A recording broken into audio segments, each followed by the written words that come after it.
Welcome back to Generals and Napoleon, episode 89. General Savary, Duke of Rovigo, and Napoleon's second police chief. As a reminder, if you'd like to support our podcast, please go to patreon.com/Generals and Napoleon.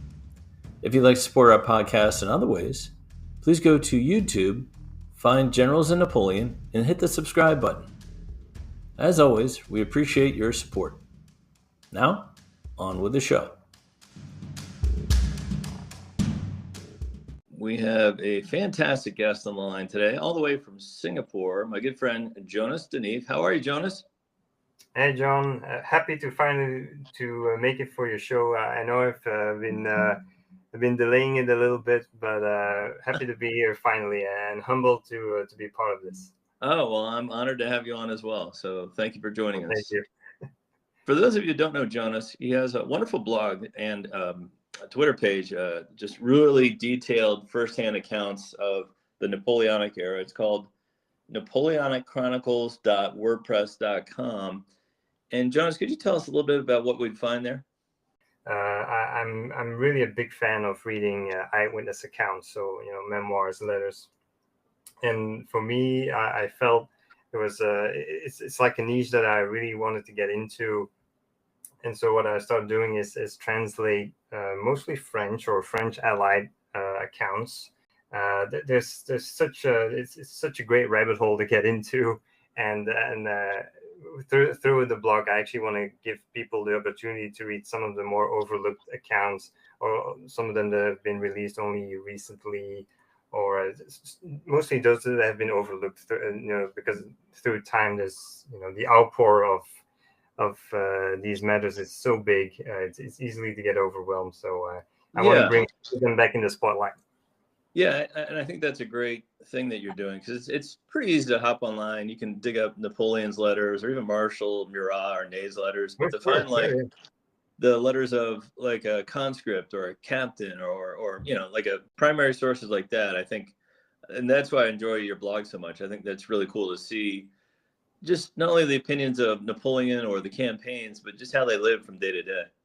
Oh, for sure. Yeah. And it's just such a great variety, right? So I tend to focus more on the accounts that, or letters that are written during like the main empire period, so 1804 till 1815. But so even then, I don't really give much attention yet to for accounts written during the revolutionary period, like the Egyptian campaign, or even what the other side said, in France, men from counter-revolutionary ideals, or the people who were keen on the monarchy, how did they see the man Napoleon, or what were their views on the war and society back then? It's really fascinating. Yeah, and Jonas has written a few books, and he's just a very talented guy, so I'm super excited to have him on the show. Who are we discussing today? Who's our focus for this episode? Yeah, this Jean-Marie Savary. Yeah, Savary, as I call him. He's an interesting character, like most of Napoleon's lieutenants. He had his good moments and bad moments. What is your kind of thumbnail sketch overview of Savary? Yeah, so there are a few points that we can focus on when we talk about Savary. There can be no mistake in understanding the fact that Savary was loyal to Napoleon and his regime. His career is a testimony to that. He is a known figure, but he's been rather sidelined by other generals, and then especially by the marshals, right? So that's already one thing. And personally, I kind of feel that Savary was quite the firebrand. He got himself involved in some dark matters, especially like the Duke of Enghien affair, which we're gonna cover. And his obscure side also kind of showed during his time as Minister of Police. So yeah, all that makes him very interesting and quite intriguing. So let's kind of start from the beginning. He was born in April 1774, and I'll let you pronounce the French town. Right. It was at Marc at the Chateau d'Erouet. which was, Marc is a village in the Argonne region, which is between Vouziers and Varennes in the northeast of France. Okay. What do we know of his early childhood? Yeah, so he was the third son of Pons Savary, who was an officer who managed to become a knight of the Royal and Military Order of Saint Louis. And his father attained the rank of major pretty much thanks to his long service record. So he's pretty much like a self-made man. Savary's mother was Victoire Lors de Sauzet. She was a daughter of an engineer to the King of France. And Savary's brother, he served in the artillery, and he was actually acquainted to Napoleon already at La Fère and Brienne. This is quite interesting. And so despite his father also acquiring a fiefdom, the fiefdom of Marc, can't really say that, the Savary family was extremely well-to-do, or they were of like a very prestigious descent. They were pretty much like I said, a self-made family, and it's quite interesting for at least for the time that they were living in. Yeah, but I couldn't tell if he was an aristocratic background, so it sounds like he was, but they weren't like a rich, giant family of France. Yeah. He only mentions mentions this only in a few lines in the first volume of his memoirs, but from what we can tell from his father's correspondence, which was consulted by Thierry Lenz, who is an eminent French historian who wrote the best biography on the general. I read it a few years ago. From that consultation, we can actually tell that Pons was, he was the leading character of the family, because Victoire, Savary's mother, she passed away when he was 7. So, what Pons decided on obviously determined what the children would do. So, and he was quite stern and disciplinary due to, being a lifetime soldier, but he was also quite affectionate. And there's actually also mentions from those letters that Pons would call his boys gros canailles, which you can translate as rascals. and or he would end his letters to them with your affectionate papa. So, he wasn't that rough after all. Right. Well, he seems to be well educated growing up. When did he join the military? And so by August of 1790, when Savary was 16, he joined the cavalry regiment, the Royal Normandie, in which his father served. So being young, is a 16-year-old lad, he joined the army pretty much like out of the sense of duty. So there's not really a sense of like revolutionary ideas, because at that time we're already 1 year into the French Revolution. Yeah, and he becomes a lieutenant basically the year after, 1791, and then captain quickly thereafter that. What was his first baptism of fire in a battle? Yeah, for him it's quite a special one. So we still first have to stay around August 1790, because Savary's regiment was part of a suppression of a soldiers' revolt against the officers, which officers at the time in the French army were mostly from the nobility. And this took place at the garrison of Nancy. And the suppression was led by General Dubouyet, who was still loyal to the monarchy, the cause of the monarchy, right? So basically, the suppression was actually his first action in the field. Okay. So and this the putting down of the revolt was used to serve as a severe example that basically the royalist faction was still in charge of the country, which you can debate, right? It was one of many in a period of mutiny and suppression that followed in its wake. So as a result of the immigration of large swathes of royalist officers who attempted to escape the revolutionary turmoil, Savary was promoted, as you said, to second lieutenant on the 15th of September of 1791. And then by 1792, he served in General Custín's army, who opposed the forces of the Duke of Brunswick, also in northern France. And after this campaign, and after Custín's demise, as a result of the latter being denounced after a failed attack at Mainz, both by representatives of government in the field and his own troops, Savary became a captain. he found his way to become a liaison officer to General Pichegru and General Moreau during the Rhine campaigns. So, and we know that these gentlemen had some mixed attitudes towards the revolutionary cause. And it's interesting to note that Savary would, indirectly encounter them again once he took on his police missions under Napoleon. Yeah, Pichegru and Moreau, definitely not fans of Napoleon. Well, he works his way up, like you said.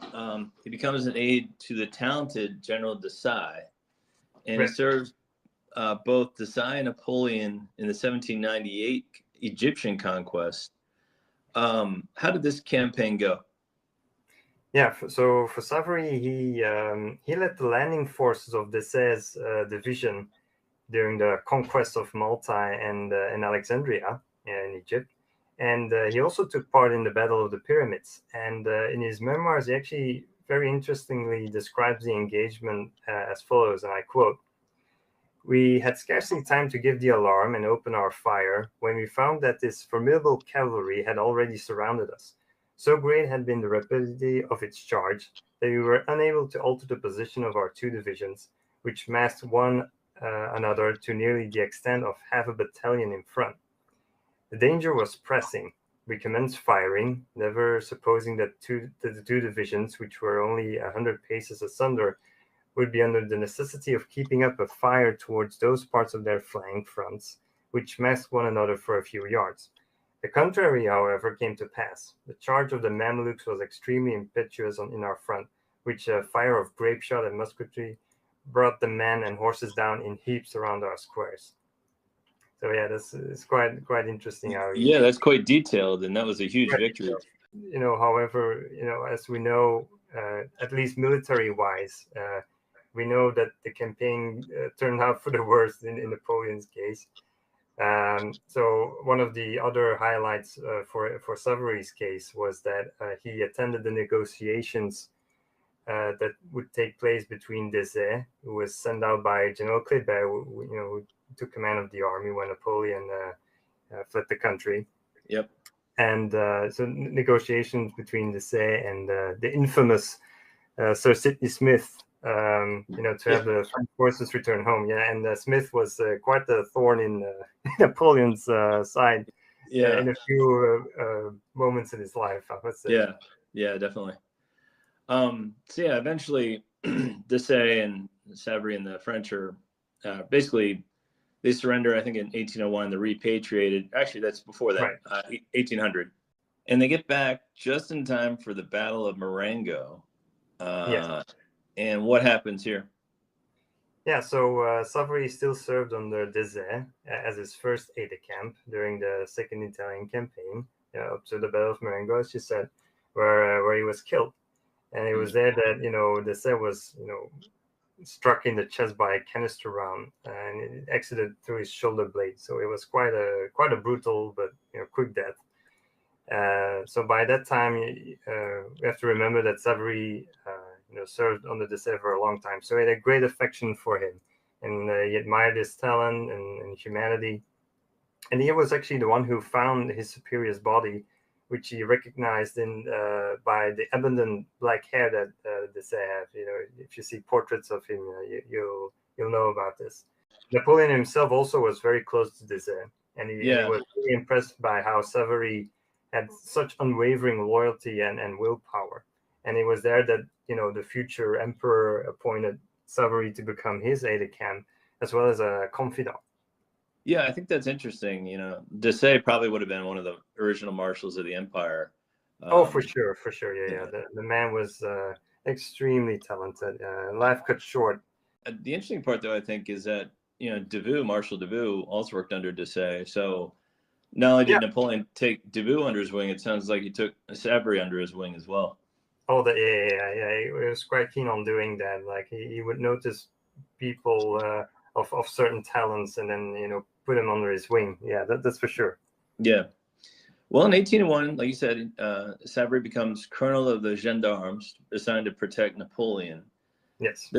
There's also a police force in France under the control of the sinister Fouché. Right. Can you explain the difference between these two groups? Yeah, so the gendarmes they are basically a rebranding of what in France was called the maréchaussée, which was already like an institution, that dates back from the Middle Ages. So the mission of the police and the gendarmerie is fairly the same. So they have to defend national institutions and interests. They have to maintain peace and public order, and they have to protect individuals and property. But the difference is that there are a few differences, but one, you have to note that the policemen were civil servants, whereas the gendarmes were soldiers. And the elite gendarmes, they were actually part of the Imperial Guard, and it's to that unit that Savary was given command of. Okay. Then you also have like the geographical area of operations, which is a difference. So both forces have jurisdiction over the whole of France. The National Police Force operates mainly in and around major cities, whereas the gendarmes, on the other hand, they operated in rural and suburban areas, as well as on major roads. And then you would have them follow the army, mostly in the rear, with orders to, for instance, capture deserters. Yeah. And as you said, they could also act as a bodyguard of a general staff. They enforced conscription. They helped collect taxes. Yeah. And they also, most importantly, they also helped suppressing banditry, which was quite an issue in France prior to the revolution. The force kept improving, and even by 1808, the gendarmerie was considered a legion, and they were, for instance, sent off to Spain, where they would fight the guerrillas, in addition to upholding their law enforcement duties. So there you can see that they could also be employed beyond the borders of France, and we know from eyewitness accounts that they were quite a force a force that was feared in the annexed territories of the empire. Right. I just think it's interesting. Savary's trained as a soldier, but basically he kind of learns how to be a policeman as well during this time. Oh yeah, definitely. Yeah. And even besides those tasks, the gendarmerie also could act as heavy cavalry, as they also did at the Battle of Medina de Rio Seco of the 14th of July 1808. When then they were actually also, a part of them was recalled for the Russian campaign, and the gendarmes would draw swords at the Berezina crossing, at Leipzig and Montmirail. So they were all, in a way, they were also quite unique and different police forces. Right. So they were intended to reinforce one another, but you also have to realize that they were in addition used as cross-service supervision. Right. So we shouldn't be it shouldn't be a surprise that especially the rivalry of Fouché and Savary would become a matter as the years went on. Yeah. Well, I think it's also wise. You don't want any one group to become too powerful, so you kind of break up the power between the different. Oh yeah, definitely under Fouché. Yeah. Well, in 1802, Savary gets married. Can you tell us a bit about his personal life? Yeah, so due to that link with Napoleon, he actually became an intimate member of the Bonaparte family, and he was regularly invited to parties at the Malmaison. And it was actually there that he met his wife, Félicité de Faudois, who is a distant relative of Josephine. So Félicité, she was 17 years old at the time. And like Josephine, Félicité was a Creole. So she was born in the French Caribbean. And she was also a classmate to Hortense. Napoleon's stepdaughter, yeah. Yeah, indeed, yeah. So it was with the consent of First Consul Bonaparte that the couple got married on the 27th of February of 1802. And the couple went to have 7 children. So it was a relatively happy marriage for the time. But we all know, neither spouse was faithful. This used to happen in a lot of these families. So one of Savary's mistresses was the Madame du Caillat, who then later on became a mistress to none other than Louis XVIII. Oh, wow. And Félicité herself, she also had a lover who was General Sebastiani. Oh, yeah, and Sebastiani, yeah. And he is believed to have fathered the youngest son. who would become the French writer and adventurer Gustave Aimard. So yeah, that's also a fun fact. Well, in 1803, he gets promoted again to general of brigade, and he also starts to become pretty good at finding assassins and uncovering plots against Napoleon. Right. Why do you think he was so? Why did he excel in this area? Yeah, it's a combination of factors. So his employment as like liaison officer, staff officer, being an aide-de-camp, all these roles require you to gather intelligence from locals. Having spies employed, you have to do networking. Grants you, a form of independence, which then also bolsters, administrative skills. So, all those factors together with Savary's rather reserved yet duty-driven attitude, I think for Napoleon, that made like a solid combination to fit the general in the policing role and the special assignments. So I have an example of it that following the Battle of Marengo in the summer of 1800. So he says, I was directed by the First Council to repair secretly to Italy and inform myself of the state of defense and the resources of the several towns which had been surrendered to us, and also the state of our parts of artillery, depots, and cavalry. He handed me a letter for the Minister of the Treasury, who delivered into my charge 1,000,000 of francs in gold for the treasurer of the army. This circumstance rendered my journey a perilous one. I was carrying with me a considerable sum of money, and was obliged to cross a country where, for the sake of a few pieces of gold, the people would have taken away my life. The passage of Mont Cenis, where the carriages had to be taken to pieces, placed me under the necessity of exhibiting my 10 little barrels well sealed up and containing each 100,000 francs. So from that moment, I became indifferent to everything, so convinced that I could never reach my destination in safety. So I avoided quitting my carriage either for the purpose of eating it or drinking. And when compelled to leave it, I took care only to do so at night.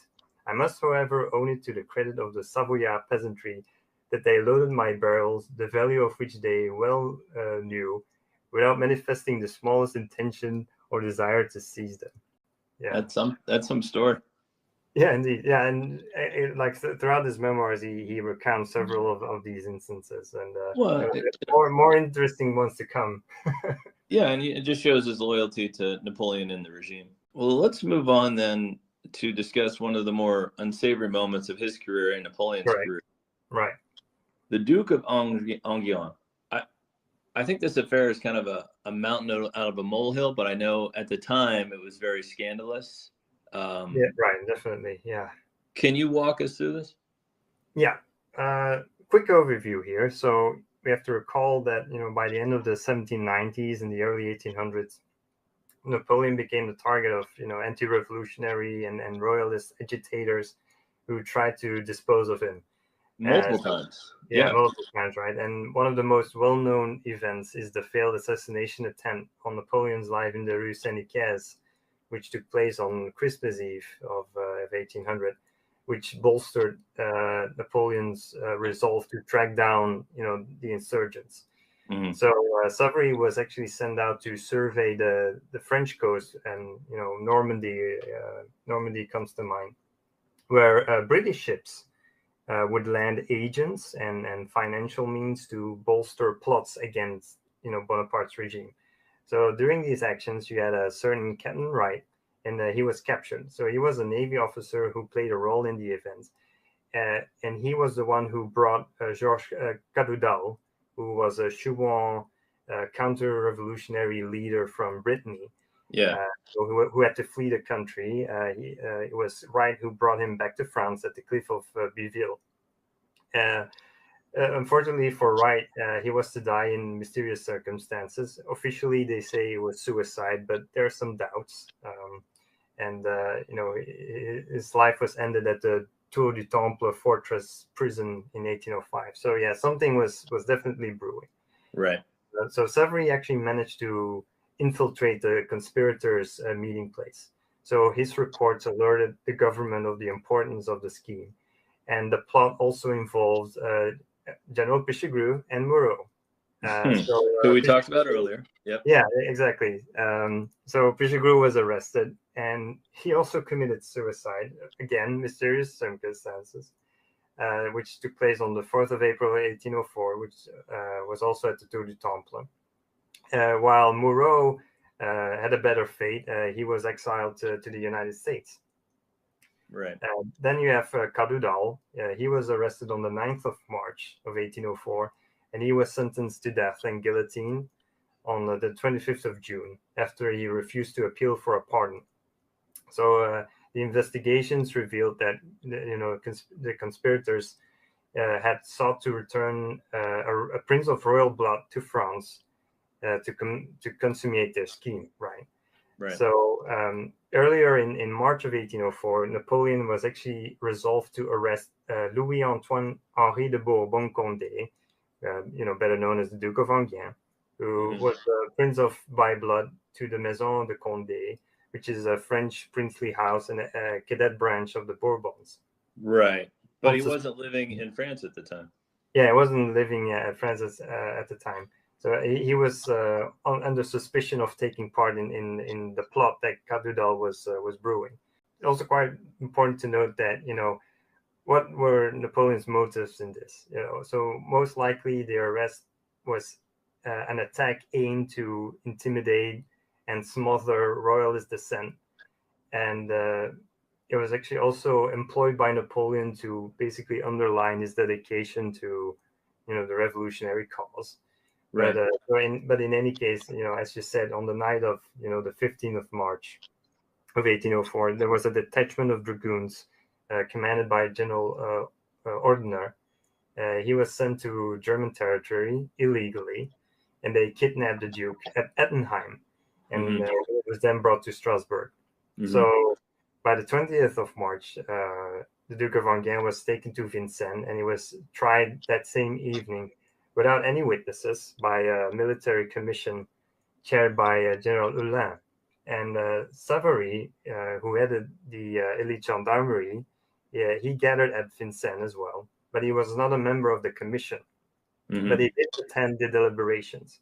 So you can say that the presence of a relative of the First Council put undeniable pressure on the commission. Right. So a brief interrogation in which the Duke denied that he was part of the plot, but he did boldly boasted about fighting the French Republic. He was sentenced to death. So the Duke was led to a ditch at Vincennes Castle, and he was shot on Savary's orders by a platoon of gendarmes. Like, I totally understand Napoleon's thought process. Like, these agents have tried to assassinate me a couple of times, including a bomb that almost killed my family. Right. So I'm going to go, even if it's across the border, to abduct the Duke. Now, did he have to kill him? Probably not. But he wanted to send a message to these foreign agents to quit trying to assassinate me, and they did go down after that moment, if I'm not mistaken. It's not very surprising.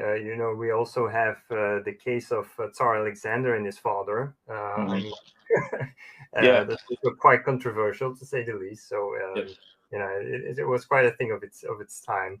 But especially in Savary's case, it really blackened his reputation. Right. So in his memoirs, he devoted several pages on it to the events leading to the execution. So he, Savary indicated that his role was of a secondary nature, and he would mostly put the blame on Talleyrand. Eventually, more on that later on. Yeah, you wonder who gave the order, though. Finally, who. I mean, obviously, everyone points to Napoleon, but you wonder about that. Oh yeah, but I feel like mostly like the commission, right? But I do must say, I think Napoleon was quite keen to, as you said, put an end to all these events ongoing, and he basically wanted to set an example. Right. Well, for his loyalty and abilities, Savary is appointed general of division, so he's moving up the ranks again. Right. And he serves in the 1805 Battle of Austerlitz. How does he do in this particular battle? Yeah, so first, Savary was sent to Alexander with peace proposals. So his mission included, the mission was actually more of a nature to gather intelligence on enemy plans and troop strength, right? Right, spying, basically. Yeah, so by doing so, Napoleon aimed to convince his opponents too that that they were on the verge of certain victory, right? He wanted to make it seem that he was in a disadvantage at that stage, which was also which was actually kind of the case. Napoleon was really stretching his lines of communication, and the campaign, it was winter time, so not really the time to be on campaign by then. Yeah, supplies are low. Yeah. Stuff. So eventually, the Allies they still took the bait, and they overzealously increased demands, right? So therefore, Napoleon dismissed Prince Dolgoruki, right? Yeah. And so where Savary comments on saying, "quote Dolgoruki had been deficient in tact in the manner of delivering the message with which he was charged." But I love that Napoleon seemed meek and kind of like low confidence around the Russian prince to kind of entice him to attack him. Oh yeah, definitely. Yeah, it really worked in like the whole plan that would lead to the Battle of Austerlitz, which is why it's such a brilliant campaign and especially like battle to study, right? Yeah. So for Savary's role on the 1st and 2nd of December of 1805, it was mostly related to reconnaissance. So he had to report what transpired in the field, and it was also part of the staff work. So again, I quote from his memoirs that he said, in the evening of the 1st of December, there was on our extreme right an irregular firing of small arms, which was kept up so late as to give the emperor some uneasiness. He had already sent several times to inquire whence it proceeded, so he sent for me and ordered me to go as far as the communication between the division of General Legrand and that of General Friant, and not to return till I had ascertained what the Russians were about, and adding that this firing must be designed to cover some movement. Day of the battle itself, he recounts that the emperor sent me again to the extreme right to watch the movement of the Russians. So they began to debouch on General Legrand when I had got very near him, but on account of the fog, I could not well judge the movement. So I returned to make my report. So it was scarcely 7 in the morning. The fog had already cleared away so much that I had no reason to follow the line of the troops, lest I should lose my way. We were about 200 toises away from the Russians. So then by returning, Napoleon Savary stayed close beside Napoleon throughout the action. So he was mostly a witness to the victory that brought about the War of the Third Coalition to a close. Yeah, it's just interesting. Savary was basically all over the battlefield, both before, during, and after Austerlitz. It's just it's interesting to hear those accounts that you read there. So thank you for that. In 1806, he again serves on the front lines at the Battle of Jena and serves with distinction. Correct? Yeah, Savary again did his part indeed. So Napoleon kept the general close at hand. Again, mostly for missions of reconnaissance and matters related to the staff. So for Jena, he explained that, and I quote again, the emperor had detached me from Gera with the 1st Regiment of Hussars to collect intelligence on the roads towards Jena. And he proposed that I should take with me Mr. Eugène Montesquieu, one of his orderly officers, who he made the bearer of a letter to the King of Prussia, and directed me to accompany him until we met the first Prussians, which took place in the valley of the Saale, above a league above Jena. And then after more descriptions, Napoleon sent out our general to partake in the maneuvers to keep the Prussians from reuniting after the battle, which resulted in that relentless French pursuit, which was spearheaded by Murat's cavalry, which had, for the most part, came to an end by the time of the capture of Lubeck and Magdeburg, which respectively ended around the 7th and 11th of November of that year. So, it's just a few weeks of like this relentless pursuit. Yeah. The pursuit of the 3 marshals. Yeah, that's right. Yeah, definitely. Yeah. So there's also one of these orders that I found that Savary received from Napoleon to trail mostly of Hohenlohe's scattered forces and it dates from the 26th of October at 4 in the morning, where it says, General Savary, remain all day in your position. Go wherever your horses can carry you. If you can, go as far as Fairbellin, where it is possible you may fall in with something. If you capture horses, send them to Spandau to mount the dragoons. And above all things, send me intelligence. And if you have anything of importance to communicate, you may forward it straight to the Grand Duke of Berg, which is Murat, who will be at Oranienburg. Yeah. So it's like during that onslaught, right, where Savary also manages to capture several enemy units, which belong to a Prussian general, in the wake of Marshal Soult and Bernadotte's pursuit of the well-known Prussian commander Blücher, right, who on his side of the field tried to drive the French commanders away from Berlin, and rally remnants of the Prussian army. Yeah. So it would even take up till the 20th of November of 1806, where then Savary managed to seize the fortress of Hamelin, which is Lower Saxony. Yeah. And so by that time, the Prussian army, could no longer resist. There was so much miscommunication, misinterpreted intelligence, which led them to hand over fairly defendable positions. Yeah, they basically overrun all of Prussia in 1806. Yeah, there's even a mention in Savary's memoirs where he would negotiate with General Schell, who was in command of the Hamelin fortress, right? So it basically, a capitulation was signed, and the troops started mutiny, and the general basically sent a message back to Savary begging him not to delay to take possession of the fortress. So it just shows in what applied the Prussians were at that. Over 25 years ago, on September 29th, 1998, we watched a brainy girl with curly hair drop everything to follow a guy she only kind of knew all the way to college. And so began Felicity. My name is Juliette Littman, and I'm a Felicity superfan. Join me, Amanda Foreman, who you may know better as Megan, the roommate, and Greg Grunberg, who you may also know as Sean Blunberg, as the three of us revisit our favorite moments from the show and talk to the people who helped shape it. Listen to Dear Felicity on Spotify or wherever you get your podcasts. The last thing you want to hear when you need your auto insurance most is, "Thank you for calling. Please listen to your list of 46 possible service options." Which is why when you choose USAA Auto Insurance, you'll get great service that is easy and reliable. 24/7 online service for claims, access to roadside assistance, and more. All at the touch of a button. Start getting the service you deserve. Get a quote today. Ability to receive a quote depends on membership eligibility. Membership eligibility and product restrictions apply and are subject to change. USAA means United Services Automobile Association and its affiliates, San Antonio, Texas. Yeah, and Savary seems like a smart guy, and he's working his way up the ranks, and he's performing well. And the war carries on in 1807 with Russia, and I think this is Savary's high watermark for his role as a general. Ostrolenka. Yeah.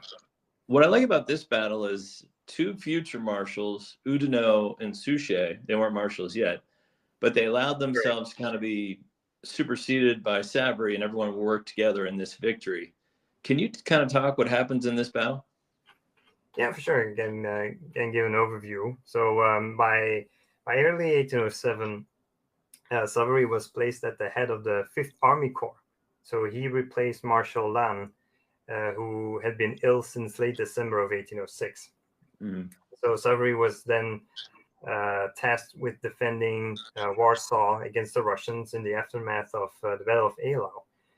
So on the 16th of February, Savary would lead the French troops to battle, and he would unmistakably defeat the Russian forces of General Ivan Nikolaevich Essen. So you have to imagine that the French forces from Savary were stationed on the far right of the French line of operation. And, Savary's 5th Corps was about 20,000 men strong. They were tasked with, as I said, protecting Warsaw from attacks along the Narew and the Bug River. And so he also had to secure the right flank of the French army as they moved north. So after losing the Ostro on the 3rd of February, Savary received orders to retreat from Brock towards Ostrolenka to improve the lines of communications with Napoleon's main force. Right. And in the meantime, Bennigsen instructed Essen to push Savary back. But then, interestingly enough, our general decided to launch an offensive himself. So that would lead to the 15th of February, where Essen, with 25,000 troops, they would march on Ostrolenka. And they advanced on both sides of the narrow river. And Savary chose to defend the town itself. So he positioned 3 brigades on low hills near Ostrolenka, the town itself, with some artillery support on the opposite bank. And in the next morning, he took the initiative and he attacked the Russian force, which was approaching from the right bank. And so early on the day of the 16th, the French forces in the advance guard under General Gazan, they clashed with the Russians at Ostrolenka itself. So Gazan was pushed back by the enemy, but the Russians then simultaneously attacked the town itself by the left bank. So French brigades led by Generals Campana and Ruffin, they had to defend Ostrolenka through fierce resistance. But then Savary sent in more reinforcements under General Rey, who was the chief of staff. But the French actually lured the Russians into the town before they unleashed like a countercharge. Yeah, it was a rout, really. Yeah. So the streets really became the graveyard for the Russians, and they were forced to retreat behind nearby sandhills. So then by noon, you would have French divisions led by Oudinot and Suchet arriving to bolster the French lines. And it was there that Oudinot personally led a successful cavalry charge, which caused havoc amongst the Russian Cossacks who were part of the rear guard. So the battle then, raged on with heavy fire from both sides, but the Russians were basically overwhelmed and forced to retreat. And they suffered quite some casualties. 1,300 men killed, 1,200 wounded. Several general officers and members of staff on the Russian staff were killed. So it's grim evidence of their losses. While the French, on the other hand, they captured 7 guns, 2 flags. The losses were relatively light, 60 soldiers killed. Yeah. So General Campana was part of that, which sent Napoleon, and 400 to 500 Frenchmen were wounded. But for Savary, this was his most brilliant exploit, and he was generously rewarded, with a pension certificate, 20,000 francs, and he was appointed Grand Eagle of the Legion of Honor on the 25th of February of 1807. So yeah, I know Napoleon was very happy with Savary in this battle, and it is interesting he was rewarded so quickly like that. Yeah, and the point you also made about how an aide-de-camp to Napoleon could assume the marshal's type of field command, superseding generals senior in rank to him. It really proves how the French emperor could, and he actually did, entrust such assignments to officers like Savary. I'm also thinking about Mouton, Rapp, Lemairois. When those men were properly instructed, and especially in battle situations, if each of the commanders could put their egos aside for a moment, they could produce very solid results. So and that was a good one. Well, following peace with the Russians and the Treaty of Tilsit, Savary is made a diplomat, which is a new role for him. How did he perform in this position? Yeah, so it's like it's in the wake of the battles of Heilsberg and then Friedland. In those battles where Savary led the Fusiliers of the Imperial Guard into the fray. He first became governor of East Prussia, and then by the time of the Treaty of Tilsit in July of 1807, between the French and Russian empires, he was sent as a representative to St. Petersburg. So he was to oversee the implementation of the clauses of the treaty and more importantly also the continental system. So despite numerous friendly demonstrations by the Tsar, the Russian aristocracy in particular, they really closed their doors to Savary because they expressed their hostility to Napoleon's envoy, as he was, quote, a representative of a revolutionary nation, the murderer of a prince of royal blood. So yeah, that really sets the tone for him, right? So although he gradually managed to be tolerated, Savary continued to be very uncomfortable in the context, right? So it was also mostly due to his costumes, his candor. He had a sense of action, and they weren't really compatible with a diplomatic position. So he was recalled to Paris by the end of 1807, and he was relieved by the Master of Horse, Armand de Caulaincourt. Caulaincourt, yeah, who was really good in that role. Yeah. Oh, definitely, yeah. He had a really keen sense of what Russian society was like, and especially leading up to the war. He was a staunch defender of keeping, keep negotiating with them, which unfortunately wasn't heeded by Napoleon, and with all the results that followed. So yeah, he's recalled to France. And he's made Duke of, is it Rovigo? Rovigo? Yeah, Rovigo, right? Yeah. And he's, even though he didn't like being a diplomat, he's showered with rewards by his emperor. And Napoleon really certainly rewards loyalty, doesn't he? Oh yeah, that's undeniably the case. Yes. So by the 7th of February, Savary was admitted to the new peerage advancement in the French Empire. So, and he became the Duke of Rovigo, which is a city in northeast Italy in the Veneto region. And the title came with an endowment of 15,000 francs. Then by March, the general left for Spain. So it was there that Savary again intended to prove his worth, for better and worse, because this is in the context of Spain being gripped by the political crisis. It was Napoleon who considered the conquest of the Iberian Peninsula and assigning the Spanish throne to one of his family members of importance. So troops under Murat were employed for those purposes, and Savary was dispatched to Murat to relay Napoleon's orders. Right. And it was actually then that Ferdinand was led to France. So by then they could install a brother of Napoleon on the throne, Joseph. Joseph, right? Well, and funny to know that Murat actually himself was hoping to be king by that time. Did not work out for Spain. Yeah, didn't really work out. Yeah. So and you would see that the Spanish, they initially expressed some sympathy because they expected the French to support Ferdinand through Napoleon's assistance, and it was actually there that Savary managed to persuade the Prince of Asturias to meet Napoleon to plead his case and assure him of his eagerness to maintain good relations with France. But we know that the negotiations, which were held at Bayonne, they were a political trap set by Napoleon, and the de facto leaders of Spain, they were prevented from intervening.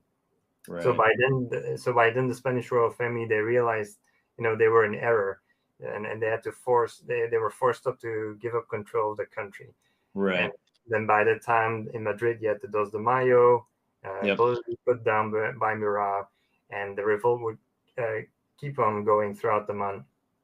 And Murat was put in charge of coordinating the repression, but the latter fell ill, and he couldn't lead the French forces in the field. So Napoleon then ordered Savary to replace Murat. So again, you have the general being elevated above Marshals Bessières and Moncey, who were there and were part of the military hierarchy. Get back to school ready at Whole Foods Market. The Best in Class event is packed with sales on organic seedless grapes, organic Honeycrisp apples, Applegate deli meat, and more. Start your mornings with 365 by Whole Foods Market organic frozen waffles and better than cage-free eggs. Then put dinner on the table with breaded chicken nuggets, savory swordfish fillets, and fresh salad kits. Make Whole Foods Market your back-to-school destination.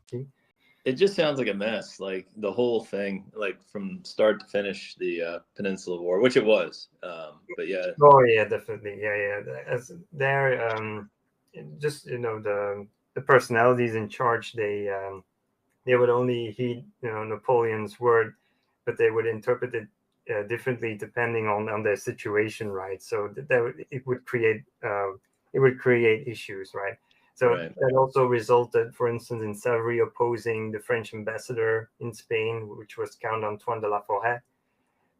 So Savary was more concerned about the needs and the welfare of the soldiers, whereas La Forêt was, he endeavored not to hound Spanish ministers by demanding excessive financial contributions, among other things. So Savary, he more sought to respond to the hostility of the Spanish population through repression and violence, where La Forêt tried to hope to win the hearts of the Spanish people through negotiation. So it just amplifies the fact that Savary was quite a poor diplomat, and he staunchly followed Napoleon's will, which then again also didn't help his already troubled reputation. Right. So, it probably happily after the invasion of Spain, Savary is brought back to France and is made Minister of Police in 1810. Yes. And it seems like the bar was set low with Fouché's traitorous performance as Minister of Police. His appointment actually was a result from Talleyrand and Fouché's attempt to place Murat on the French throne. Right. But the coup failed by the fact that Napoleon had unexpectedly returned to Paris. As Napoleon fought a campaign against General Moore, right? So by that return, the coup failed, and the ministers, they suffered backlash from their leader, and it actually turned them to staunch opponents. So by that time, Napoleon was really desirous of a unified police force led by a more loyal servant, let's say. So given Savary's experience as a commander of the gendarmerie, he was made Fouché's replacement. Interesting enough, to complicate and significantly complicate the work of his successor, Fouché had large parts of the police archives burned down when he transferred to power. So a lot of incriminating documents were misappropriated. Did censorship increase during this time? So there was the censorship and strict applications of the law. They were mainly part of Savary's policy, right, during 1810, 1811. There's some notable measures he decided on. There are many, but I can quote a few. So in Paris, for instance, there were 6 newspapers. They were reduced to 4 allowed to publish, and they were put under the supervision of agents of the ministry. Savary, for instance, had influential notables described on files according to their political beliefs, their wealth, or their relations. And so you also have there's the well-known victim of the censorship of the time, and it eventually led to the exile of Germaine de Stael because of her book, the book that she had written, De l'Allemagne. Yeah, and I know Fouché famously refused to get rid of her. He didn't do anything about Napoleon's orders to get rid of her. Yeah. So by that time, de Stael was no admirer of Napoleon and his rule, and it actually drove her into the arms of Benjamin Constant, who would become one of the figureheads of a cosmopolitan group of individuals who actually sided against the French Empire. Right.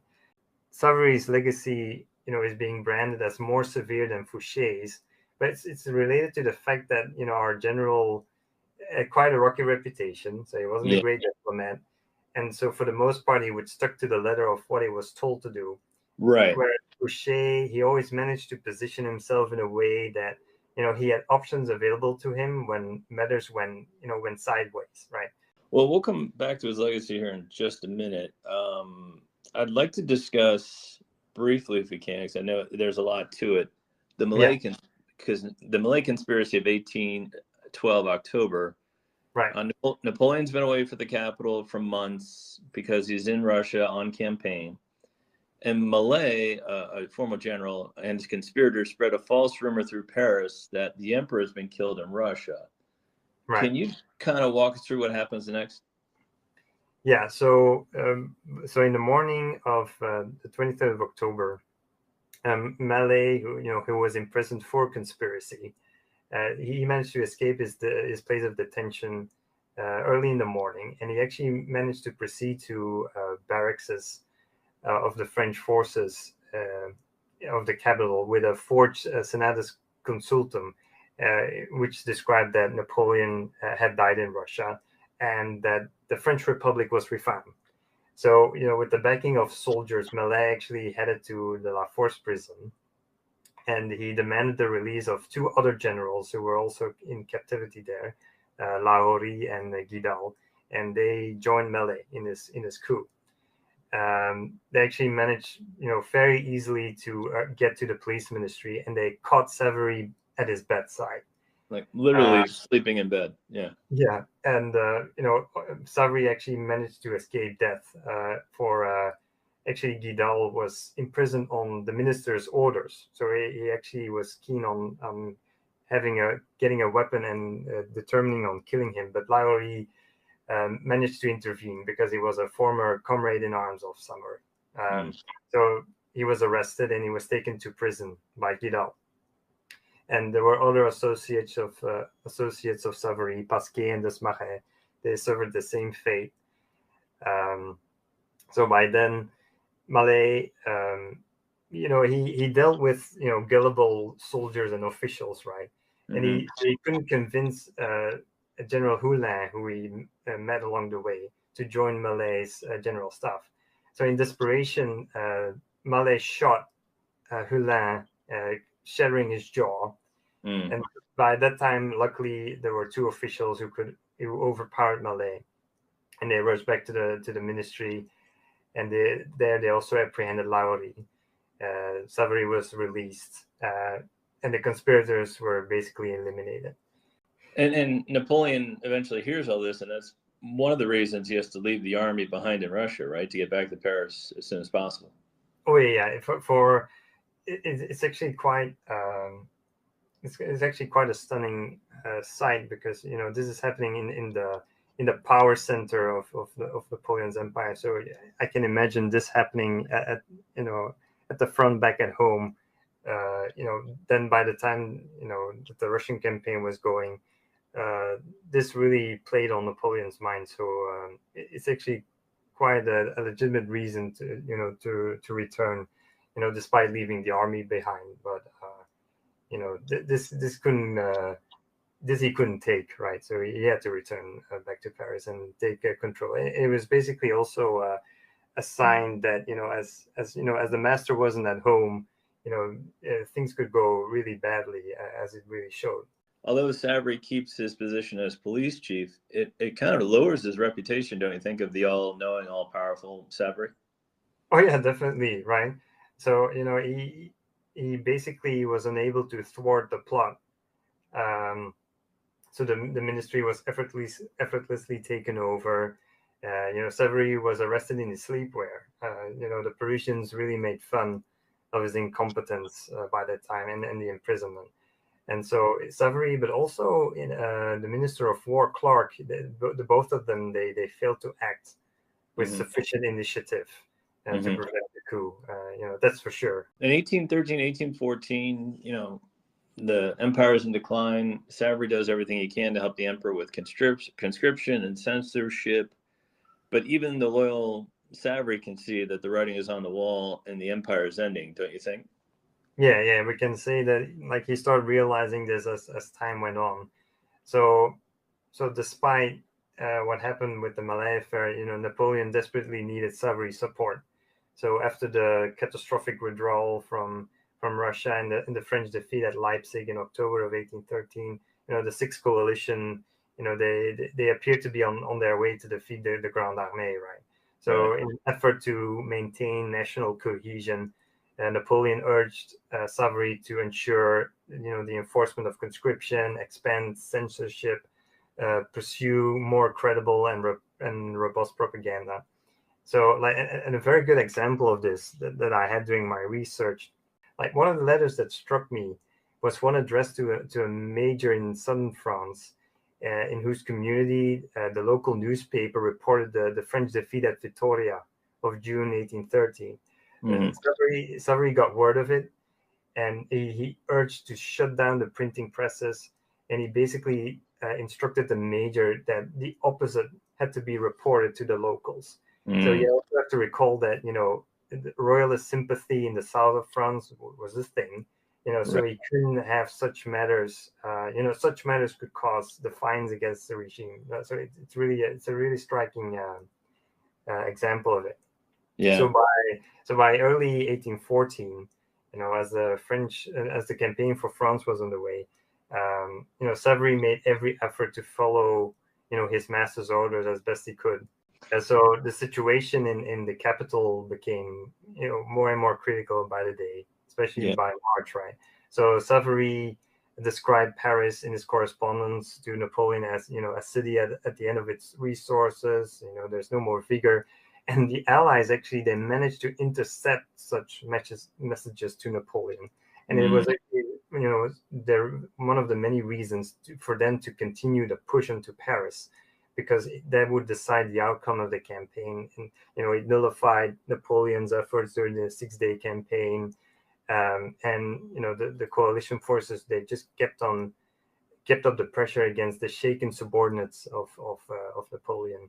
So then by the 27th of March, Mary Louise and Joseph, going against the advice of Savary and the others in the Regency, they decided to leave the capital.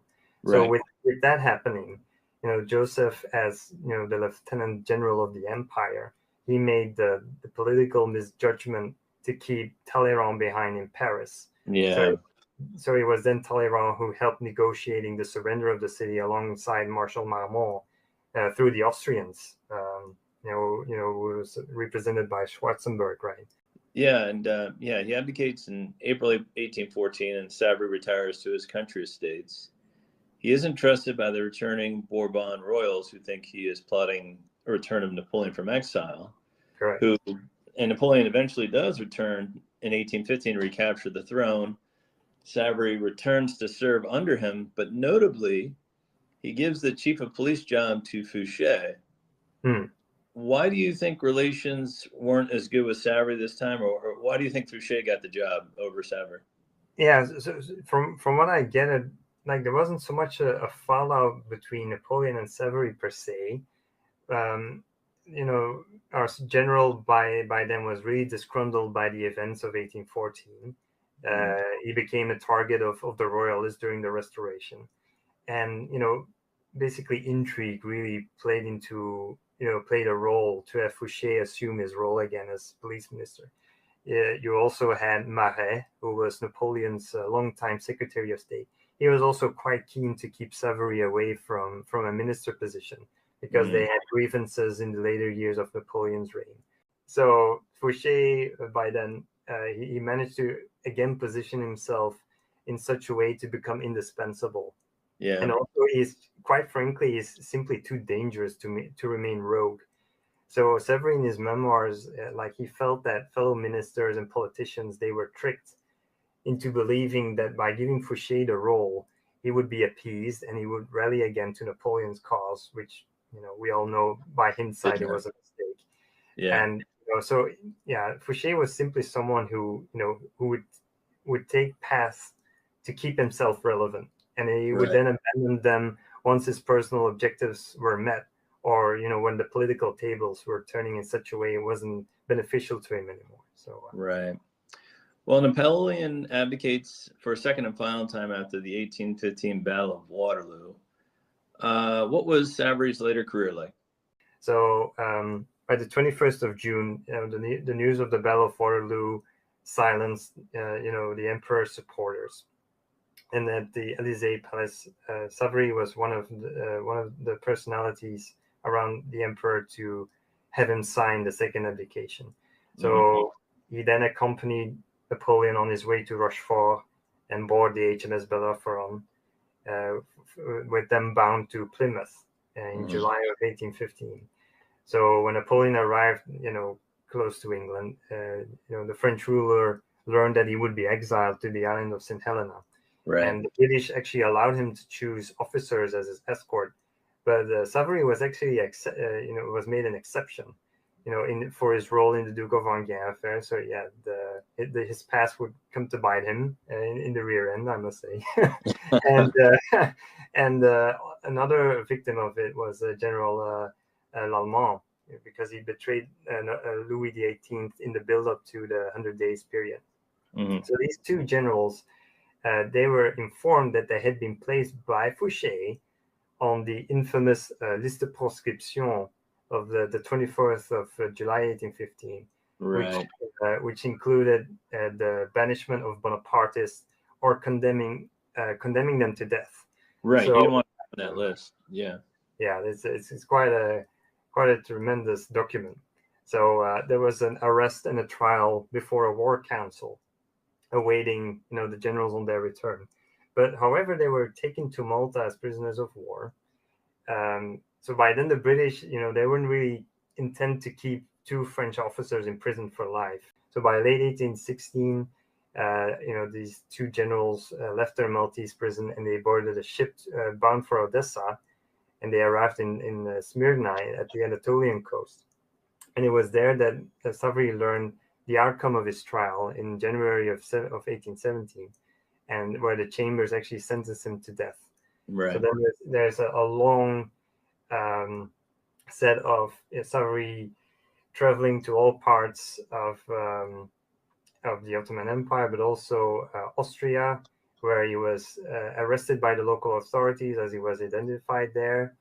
And he was Metternich. Actually, it was actually Metternich who agreed to let the Duke of Rovigo return to Smyrna, where he then maintained trade relationships, and he had some success in that. Right. And he went through then an encounter with a Navy officer, a French Royal Navy officer, in April of 1819, that the French authorities were actually considering expelling him to another city within the Ottoman Empire. So by then, Savary had to bypass the Turks, and he secretly left for London. But it was actually on the advice of his family and friends that he chose to return to France to get to obtain a second sentence. Right. So by then, late December of 1819, there was a second trial before the War Council. And Savary was defended by Dupin, who was the lawyer who represented Marshal Ney in his own trial. But by the end of the voting, Savary was unanimously acquitted. So he was restored to his titles and dignity, but he couldn't have any duties. He wasn't giving any duties, and not offered any government assignments. So by then, Savary still suffered from his unfavorable reputation amongst the royalists, right? So they kept on blaming him for the execution of the Duke of Enghien. So he therefore decided to have his view of the facts published. Well, what's interesting, though, jumping ahead, in 1830, he kind of comes back into favor after the July Revolution, correct? Yeah, that's correct. That's correct. So he had an Italian interlude. He spent a few years there, and by then he learned that news reached him that Charles X had abdicated, and there was the establishment of the July monarchy. Mm-hmm. So he returned to France and he offered his services to Louis Philippe. So Savary returned to a position of commander of French forces as a result of the campaign that was led in Algeria. So he was ordered to conquer the coastline and gain control of the interior with the assistance of the local tribes. But things went very bleak in the colonies. There were issues with the intendant that was in charge, Pichon. They had to share authority, but knowing Savary, again, quite tumultuously, they had issues and they didn't cease. So the intendant had to be placed under Savary's command. So as much as there was construction of new infrastructure, it was nevertheless accompanied by colonial violence, mainly executions, instigated through the actions of sheikhs and Mamluk leaders. And it was actually Savary's rule who destabilized the region quite considerably, and it even led to July 1833, a report of parliamentary commission of inquiry, it clearly condemned Savary's policy there. He dies in Paris in June 1833. I'd like to talk about his legacy because it's so up and down throughout the empire and after the empire. What do you think his legacy is? Yeah, it's definitely a curious one. So while his reputation, is that, especially in France, of like a ruthless figure, that looms large, we can have like a bit of a nuanced picture too, because, undoubtedly, the significant stain on Savary's record is his involvement in the execution of the Duke of Enghien. And the controversial event simply fueled like public perception of Savary as like a bloodthirsty enforcer, willing to carry out Napoleon's darkest desires. Right. So the public's lack of knowledge about the nature of these, quote unquote, dark deeds, they only amplified the fear surrounding him. So then you have like Savary's role as Minister of Police. It encompassed, a wide range of activities, that encompassed more than just executions, right? It was a murky world of diplomatic intrigue, where he orchestrated, for instance, the removal of the Spanish royals. He oversaw a system of censorship, interrogation, imprisonment, exile. Right. There's like an involvement in control of information, suppression of dissent. It undoubtedly contributed to his reputation, his fearsome reputation. But so despite all the actions, right, betraying Savary as simply evil, that's maybe overly simplistic. So by the end of the day, he was undoubtedly, he undoubtedly served as a loyal and effective tool for Napoleon's ambitions, right? So it's an evidence, it's evidence that suggests his motivations weren't only bloodlust. He had more of, there was more of like a pursuit of wealth and position, and his genuine devotion to Napoleon, they appear to be the more central driving forces, I must say. It's a mixed, to say the least, it's a mixed bag. That's for sure. Yeah, because clearly, loyalty was driving his efforts, but he wrote a memoir, so clearly he was able to self-reflect, and maybe during his role as chief of police or even general, maybe he should have thought, well, maybe I shouldn't be doing some of these things. Oh yeah, definitely. Yeah. Like we must remember too, like his memoirs are actually they're available online, and they've been translated into English. So if you can read them, I can highly recommend them. Wonderful. Do be warned. It's a Bonapartist view, and he's a huge fan of the emperor. Right.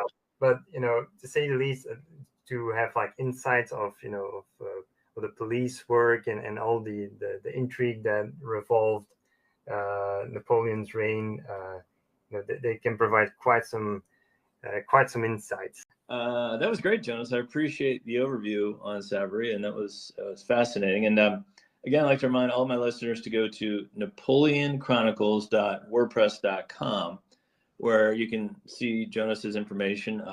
And he's also active on Twitter, Facebook. You can follow him there, and he has some really great posts on the era. So I highly recommend that. No, thank you so much, John. Especially for your time. It was great to give some insights on this fascinating character around of Napoleon's staff. Yeah, indeed. And Jonas, it was great having you on. Thank you so much. Yeah, thank you.